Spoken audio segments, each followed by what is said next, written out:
If folks could start making their way back to their seats, that would be great.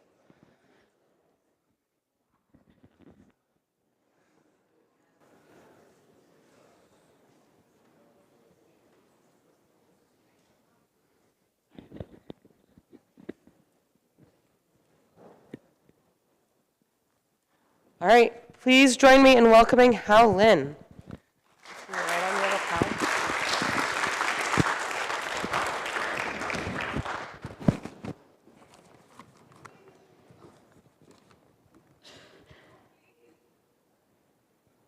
Hi. The word sport originates from the old French word disport, which meant leisure or pastime. It was derived from the old Latin word disportere, meaning to carry away or to divert, referring to activity that provided amusement or physical engagement. By the 15th century, the word evolved in English to refer specifically to physical contests and games involving skill, competition, and exercise, according to the online etymology dictionary. The term esports, however, is a shortened form of electronic sports, referring to competitive video gaming. The word's origins can be traced back to the late 20th century as professional gaming events gained traction, according to History.com. Early usage of the term esports emerged in South Korea during the rise of StarCraft tournaments and later spread globally with games like Counter-Strike and Warcraft 2. But esports roots go even deeper. The first organized esports event, the Intergalactic Space Wars, organized by Stuart Brand, the first official video game tournament, was held in 1972 at Stanford University. The winner, Bruce Baumert, received a Rolling Stone magazine subscription, according to the Rolling Stone magazine. Yep, that's right. Months of sleepless nights and finger cramps, all for the honor of free magazines. Man, tough crowd.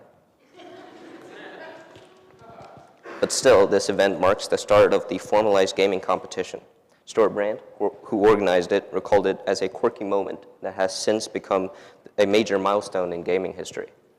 Esports has steadily evolved through arcade high-score contests in the 80s, like Atari's Space Invaders Championship, and in the 90s, the rise of PC gaming and global area network competitions for games like Quake and StarCraft laid the foundation for professional play, especially in South Korea.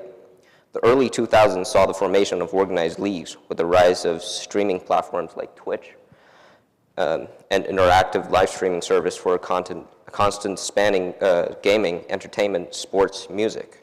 In the 2010s, esports enters the mainstream, featuring millions of dollars worth tournaments and global fan bases, making it one of the fastest growing industries in entertainment today.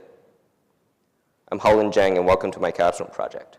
The purpose of my Capstone project is to develop a comprehensive esports program ready to launch at St. Johnsbury Academy and to push the team further into a more professional and formal way, with sports credits, professional coaching involved.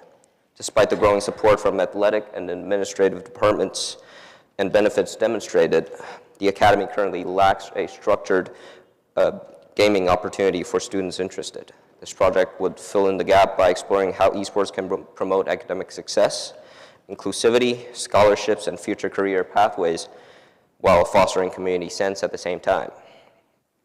Esports is a rapidly growing industry that provides students with teamwork opportunities, scholarships, and career pathways, just like traditional athletics.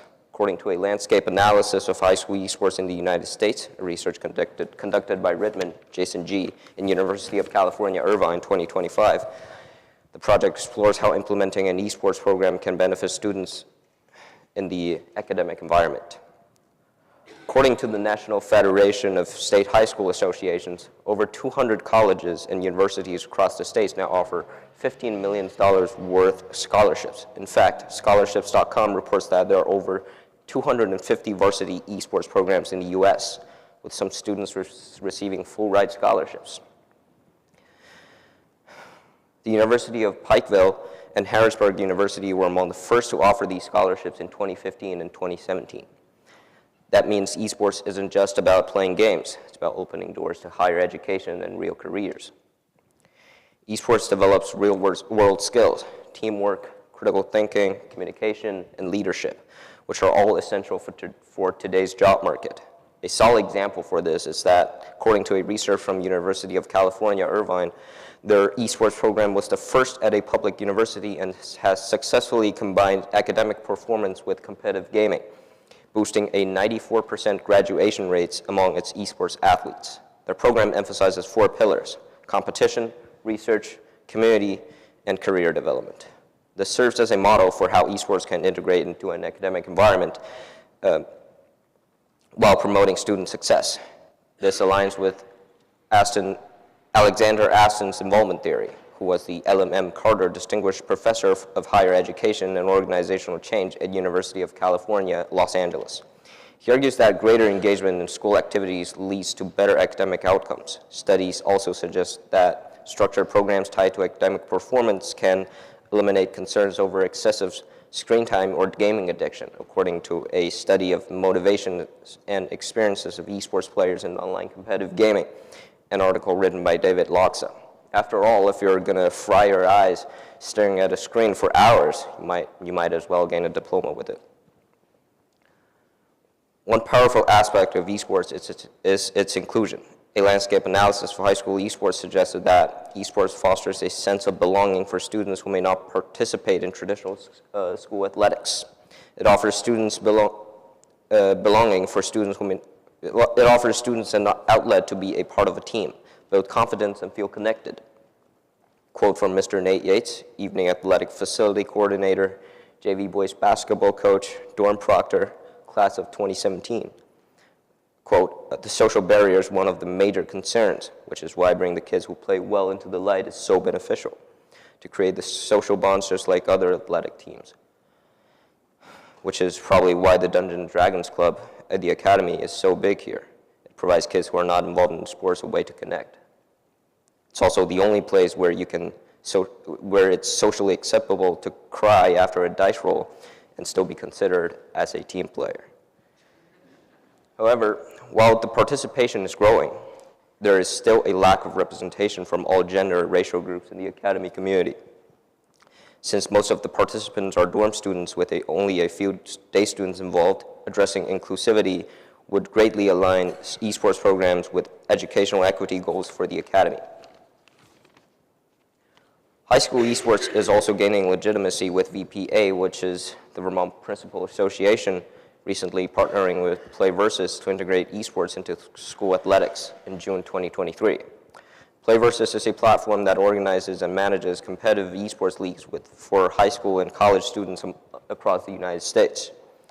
It partners with major game developers and school associations to offer structured and officially sanctioned esports competitions. The VPA partnered with Play Versus to bring competitive gaming to high schools statewide, according to Burlington Free Press. This is a 3-year agreement providing schools like ours with a platform for organized league-based competition. However, we do not yet have a formal esports program, which means students who are interested in competing lack structured opportunities to develop their gaming skills. I'm currently working with Phineas Lagoy, one of our student leaders on the team, and faculty members Mr. Troy Engel, Mr. Nate Yates, Mr. Taylor Ford, who have been proctoring students esports athletes this past season. For this project, and this might pass on to a junior here at the Academy to further pursue this ultimate goal, mostly focusing on student proctoring. For now, we provide Valorant and Fortnite competitions every Tuesday and Thursday. Other games are also available, including chess, college football, Hearthstone, League of Legends, Madden's, Mario Kart 8, Marvel Rivals, NBA 2K, Rocket League, Splatoon, Pokemon Unite, Street Fighter 6, and Super Smash Bros. Ultimate. Additionally, researchers at University of California, Irvine claim that esports participation would help students develop critical STEM skills, which is common abbreviation for 4 closely connected areas of study: science, technology, engineering, and mathematics, improving digital literacy and problem-solving skills that are essential for today's job market. Additionally, a research from a landscape analysis of high school esports in the United States highlights that the participation of esports fosters a sense of belonging and engagement for students who may not participate in traditional athletics, helping them to engage in school activities. The potential for career development through esports is significant. Furthermore, according to the United States Academic Esports League, students can secure financial aid and scholarships through gaming participation, which backed up my point mentioned earlier. Also, to address the concern about mental health, just like traditional sports, these mental health issues normally caused by pressure and environments of competition. Structured support is essential, according to a research article written by Keegler's Jolin. Research published in Frontiers in Psychology found that esports players face challenges such as anxiety and burnout. Promoting mental health in esports further emphasizes the importance of mental wellness programs, suggesting that the programs should incorporate regular mental health check-ins to maintain players' well-being. Specifically, the research suggested that esports players face a range of unique stressors that significantly impact their mental health, including unstructured career with little formal guidance or security, intense pressure to perform at constantly high levels in highly competitive and short-lived career environment, and exposure to online harassment and toxic community that could damage self-esteem. Well, it turns out being yelled at at 13 years old with headsets can actually damage your soul. These challenges are further compounded by irregular lifestyles marked by poor sleep, unhealthy diets, and low physical activity.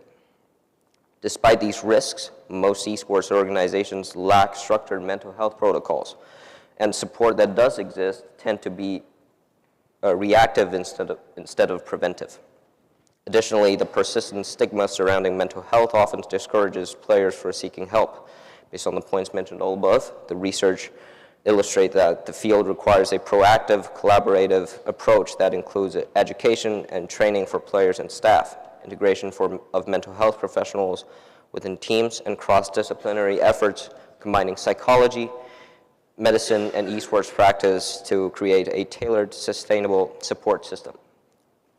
Quote from Bill Howard, manager of Play Versus: "If provided with appropriate training and support, faculty members can effectively mentor or supervise an esports team." Play Versus offers resources and guidelines to assist coaches in managing esports programs, ensuring they're well prepared for their supporting roles. Interestingly, physical fitness also plays a role. A 2020 study found that moderate exercise improves gaming performance and mental focus. This shows how a holistic esports program could combine health, learning, and fun. A potential way to promote this was provided by Mr. Nate Yates. According to the interview conducted on March 25th, proctors from the team could gather players and hold a no gaming day with no gaming activities involved, with only relaxing procedures like yoga or hiking. His idea was also backed by the article published in the National Library of Medicine, "Exercise Improves Video Game Performance, a Win-Win Situation," written by Bernard Dallas Harris and his colleagues. Despite concerns about screen time and academic performance, structured esports programs promote academic balance, requiring students to maintain good academic performance to participate, suggested by Ripman. Schools with esports program would have found that scheduled gaming encourages students to be more disciplined in their studies, as participation is often tied to academic grades, just like traditional athletics, which also aligned with the Aston's involvement theory, which I mentioned earlier. In the short term, this Capstone project will provide students with a new structured extracurricular activity that fosters teamwork and competition. It will allow students who are passionate about gaming to engage in a meaningful and educational way. In the long term, it will open up scholarship and career opportunities, giving students a platform to develop skills that are valuable in the job market. The program also aims to provide a safe and educational environment enriched with coaching and mentorship opportunities. It will encourage development of teamwork, problem-solving skills, digital literacy among students. Additionally, it seeks to create scholarship opportunities for those pursuing college education and future careers in gaming, broadcasting, and STEM-related fields. By collaborating with academic departments, the program will establish structured practice schedules to help students balance their gaming activities with academic responsibilities. Ultimately, it strives to foster a positive and inclusive gaming a community where students can build confidence and form meaningful social connections. Other schools have successfully implemented esports programs with administrative support and student interest. With proper guidance and supervision, an esports program at the academy is feasible and beneficial. Quote Stuart Brand, reflecting on the first video game tournament in 1972. It wasn't a huge deal at the time, but it's taken a historic significance. That's how I feel about esports at our school. It may seem small at first, but with right vision, it could become something truly meaningful and educational. Thank you for listening. Sources are available upon request. Questions?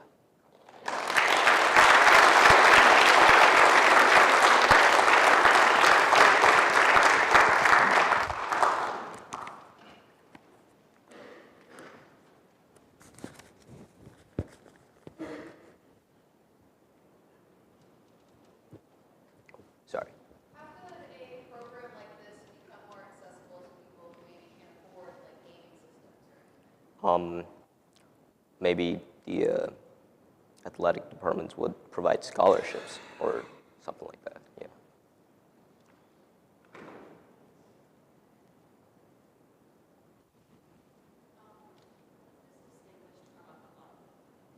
Well, I'm trying to like push the team like further into like in a more formal way, which like students could actually gain sports credits by like playing on the team. So that's how it differentiate from a club.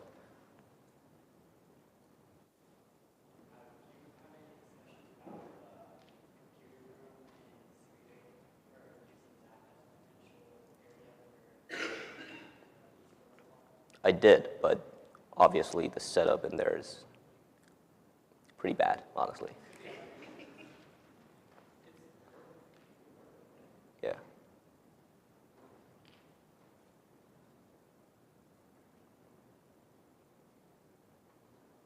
Do you ever explore anything about the differences between women and men in the gaming sports industry? Not really. I would look into that.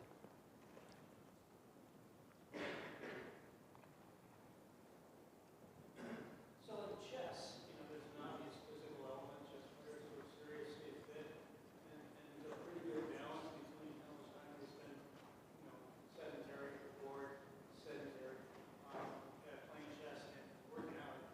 I'm wondering about the balance of that with your esports proposal. Is there a chance that there might be more like physical training involved, just like one day? Yeah, I think it's possible.